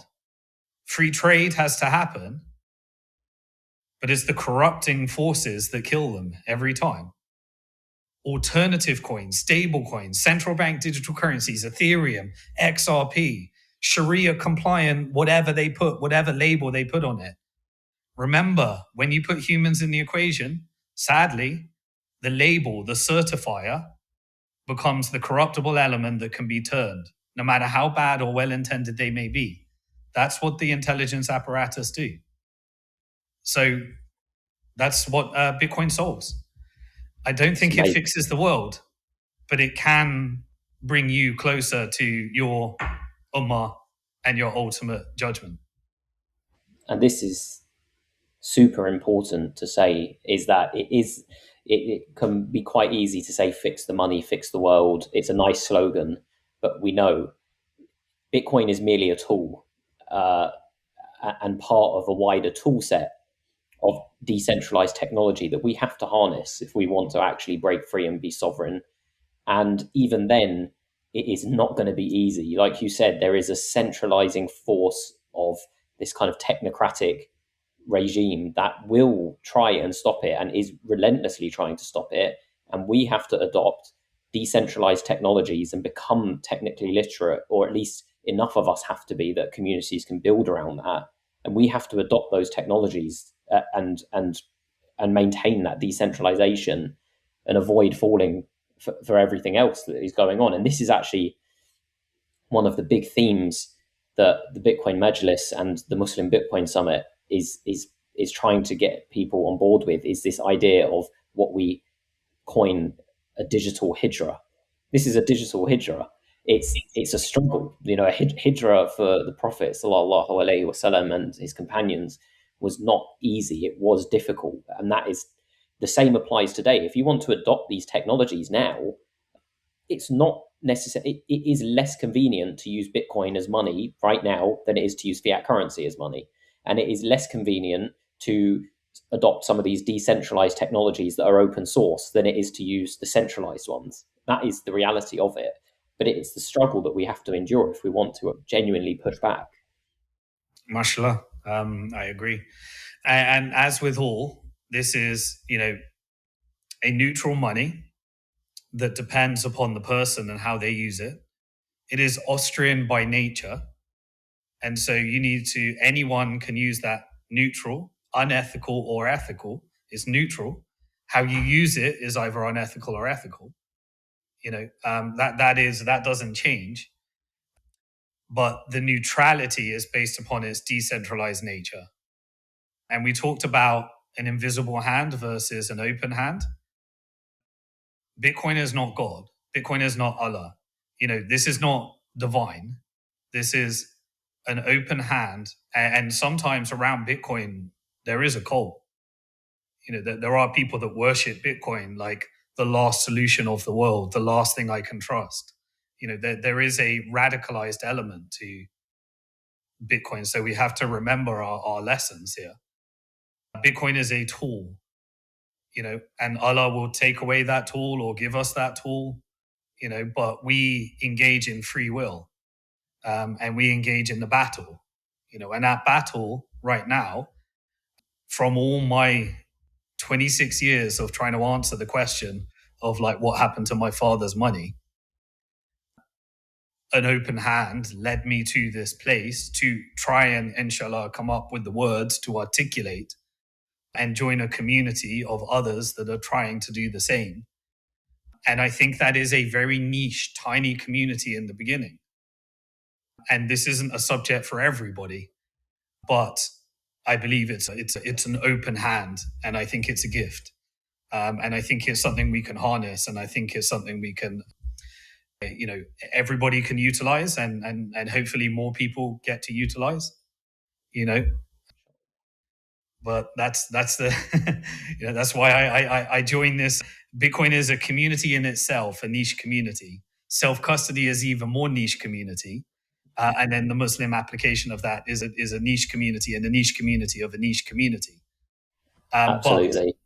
But so was the Quran, the preservation of the Quran. And think of, I don't want to be disrespectful here because I'm trying to choose my words carefully. But, there was a small group of people whose job with Prophet Muhammad, peace be upon him, that needed to preserve that Quran so that we could utilize the Quran as a technology for being spiritually the soul connecting to our Creator. It's a technology that was a gift that was preserved, and it's a miracle it was preserved. It was, and we get to utilize that tool. But the relationship is the soul and the Creator. And Bitcoin is a tool, a monetary tool, just like gold, that solves some very specific problems that were the limitations of gold. Now, 17 years, 5,000 years, incomparable in terms of risk profile. But it will be a small group of people that are fighting to preserve in that battle between decentralized and centralized. And now there is a reward for engaging in that battle, I believe. It just so happens that, in my opinion, I could be wrong, Allah knows best, but in my opinion, we're moving to a world where you either own a key, which is a technical term in cryptography, which is the baseline of the internet, or you give your key to someone else. A central bank digital currency, an AI from Anthropic or ChatGPT, all the centralizing services that prop up the military industrial complex, the financial industrial complex, and the technical industrial complex, they all own your key. A decentralized ID, a decentralized cloud storage network, a decentralized AI, this just means you need to hold the key. Now, the community that knows how to hold the key, that has been through the most amount of problems, is the longer you've been involved in Bitcoin, the more you would have struggled with that process of owning your own key and securing your own key. Now, beautifully, over the last 17 years, inshallah, an incredible amount of innovation around key storage has come out of it from this cryptography. Multi-signatures, multi-hardware wallet, two or three keys. You don't need to know what I'm saying right now. You will need to know what I'm saying about in the future. Because the same skill that allows you to own your own money is the same skill that allows you to not give everything away to the centralizing forces.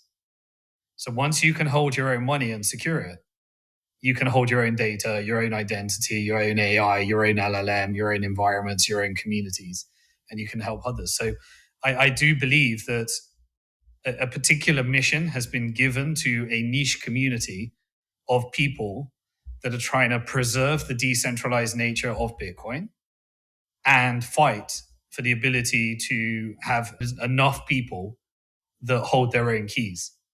Because if enough people hold their own keys, Bitcoin remains decentralized. If everyone gives up their keys, Bitcoin loses. Allah knows best. There was a reason for that, and we move on to whatever the world gives us. But we have to engage in that fight. It's not divinely inevitable. Bitcoin's not God. There's flaws here, and we get to engage in that.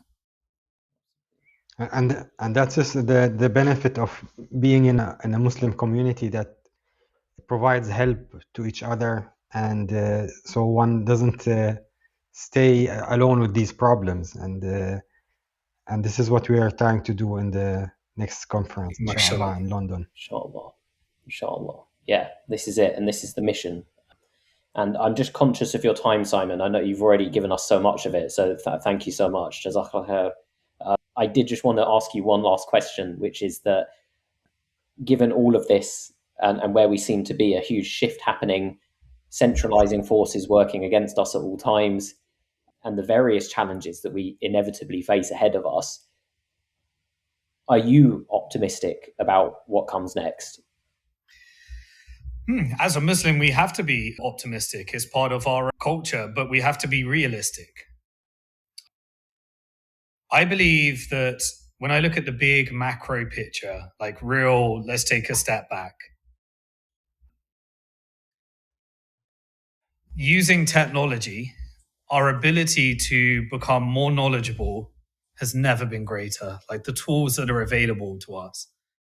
You can go through the Quran today and you can do your own exercise of looking at the translation of every single word using the tools, to verify for yourself, some of the work that the scholars did, decades, centuries ago without the tools. Now, we can use these tools. As I said, these tools can be neutral if we can keep them decentralized, or they can be a weapon. So my question to you is, my answer to that rather, is that the control grid is coming and the resistance is here. That's beautiful. So the world is changing. The empire is changing. I have no doubt that the American empire is now going to be a multipolar world. In a multipolar world, let's look around the world. The Middle East, which has been plagued by Sykes-Picot and the forever war model that plagued the American people. Here's the PSYOP. You paid for it. The Americans, the Europeans, the Brits, we get the debt. We get our share of the national debt. We paid for it. And the PSYOP was that we engaged in the mind control in order to divide and conquer and allow it to happen because we weren't smart enough to see through their psychological operations. or we didn't have the information. Today we have the information. Like if there's one thing we are in, is the information age. Now that is both a blessing and a curse, however we use it.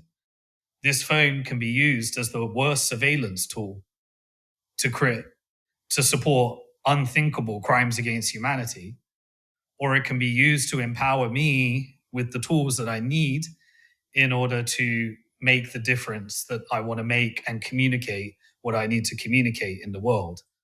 So it's up to us. Like, I've never been more hopeful in our ability to have the tools to make the biggest impact possible. Now, realism.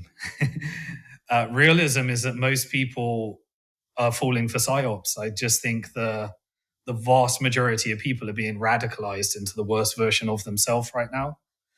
I think the phone, we talked about that tool. If you're being told what you should consume, be very careful. Be very careful. Your social media is, the reason that birth rates are so bad right now is because of these, pushing you into this hypersexualized world and pornographic world and all the things we warned about. These are damaging to the family, to the unit, to you as a human. These are struggles.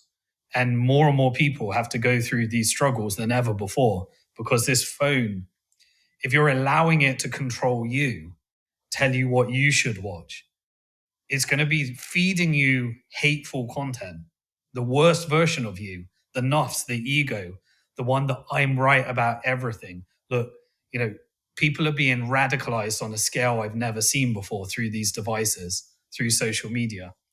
And whatever worldview they're coming up with, they're being radicalized further and further and further and further, and it is reinforcing them. And guess what? As you post on these social media, remember what Elon said when he took over. He goes, you're getting freedom of speech, but not freedom of reach. Think about that as a psyop. Say whatever you want.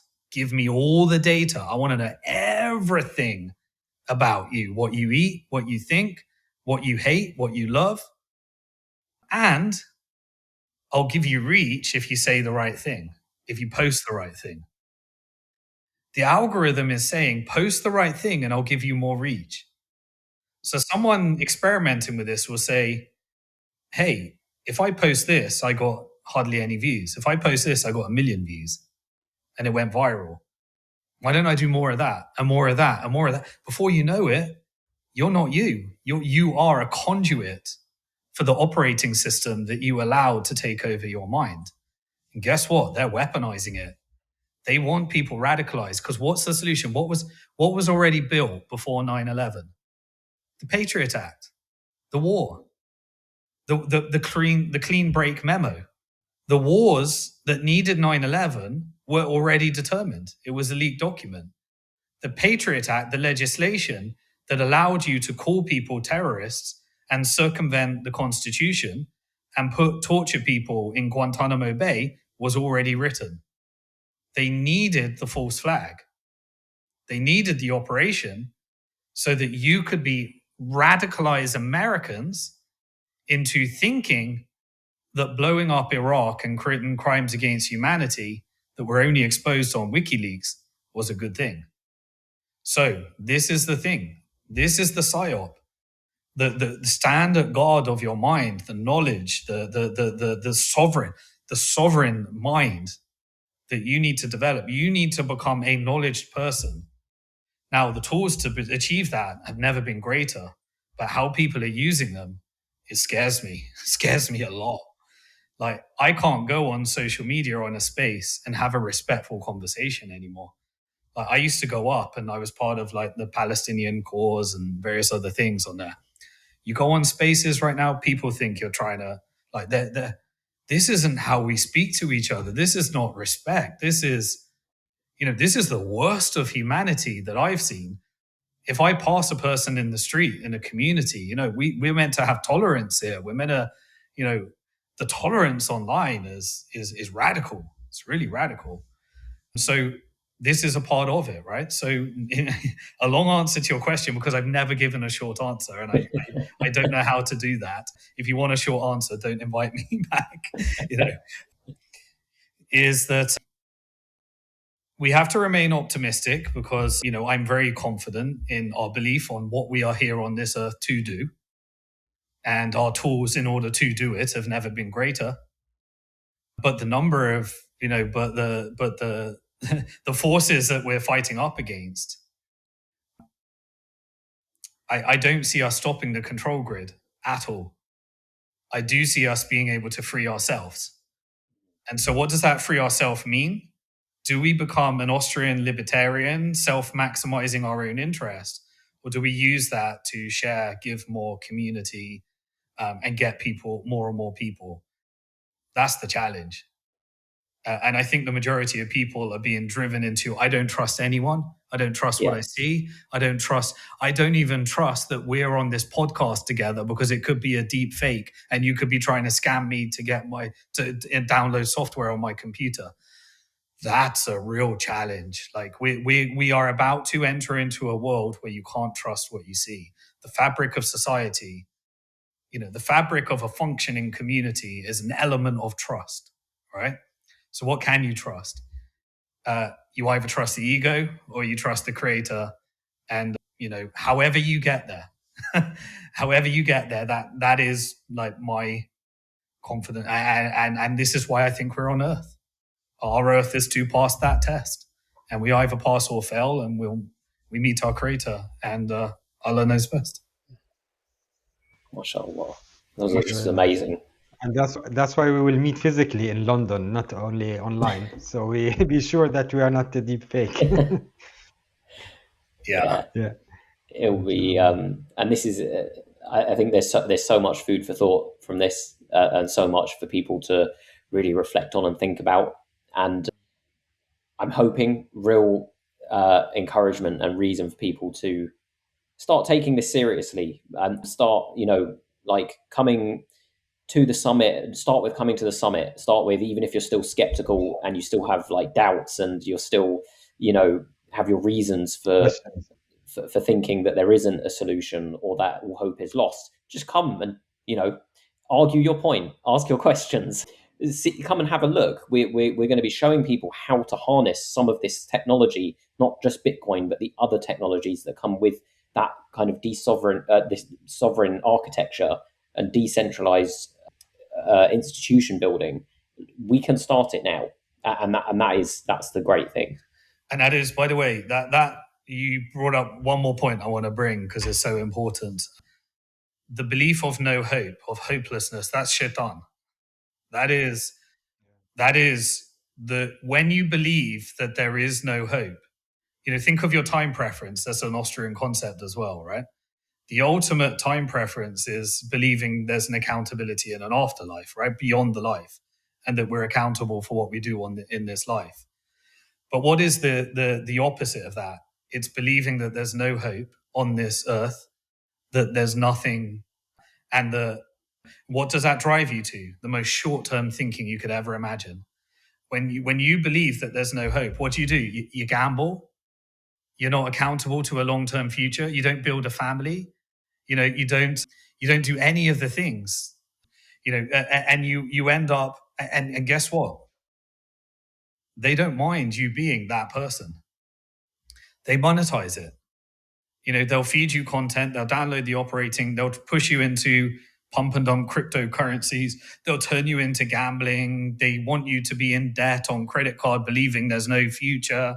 They want you borrowing against your entire future because you're consuming now, believing that you can consume now. This is all about taking that time frame and taking you to the most impulsive, the most short-term version of you, which is the most radicalized, and we as Muslims believe that is shaitan at work. Exactly. Well, absolutely. That's a great message, a very important message to leave people with as well, I think. I think probably we've taken up quite a lot of your time. So, but again, I really appreciate you jumping on with us, and it's been great. This has been such a good conversation. Jazakallah khair. And really look forward to having you with us at the summit, and I'm sure there's much reason now for people to come and hear all the many other things I know you have to say as well. Even 2 hours is not enough time for the topics that there are to cover. Yeah, well, it is a journey. Like, a journey starts, and hopefully, mashallah, like, this is.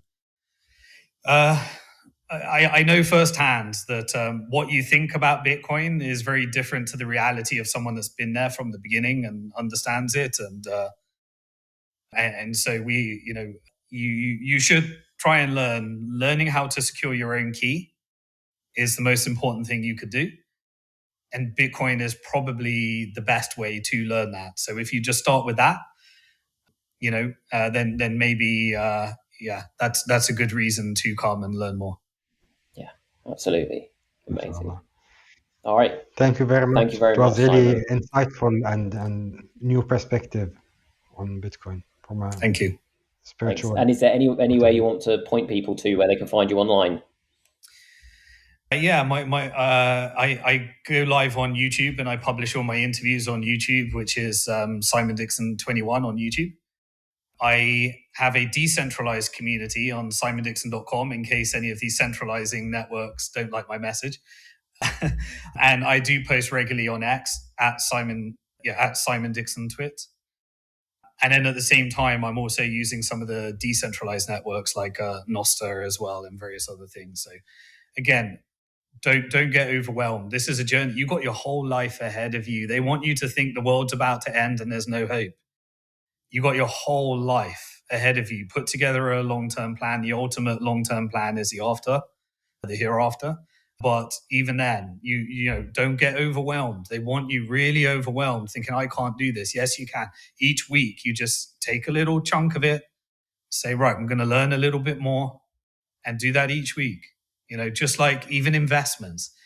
The key to investing is they want you thinking you need to know how to trade. You need to know how the debt markets work, the commodity markets work, the currency markets.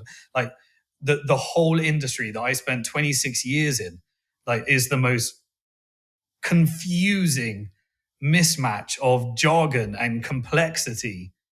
It's really quite simple at the bottom, like free trade, hard money, and this complexity that they create around it is by design. And so the idea is we're in the information age. Each week you get a little bit better. And the key to investing is spend less than you earn, save the difference, and do that every month. And have a long-term horizon. And then what you do with that is what we believe. So again, don't get overwhelmed. There's a million things. I'm sharing 26 years of my thought experiment and experience here. But it's just small steps, better or worse, more haram, more halal, more subordinate, more sovereign. What do I need to learn? Am I moving into that knowledge? So keep going. Amazing. Thank you, Simon. Thank you very much, Simon. Thank you.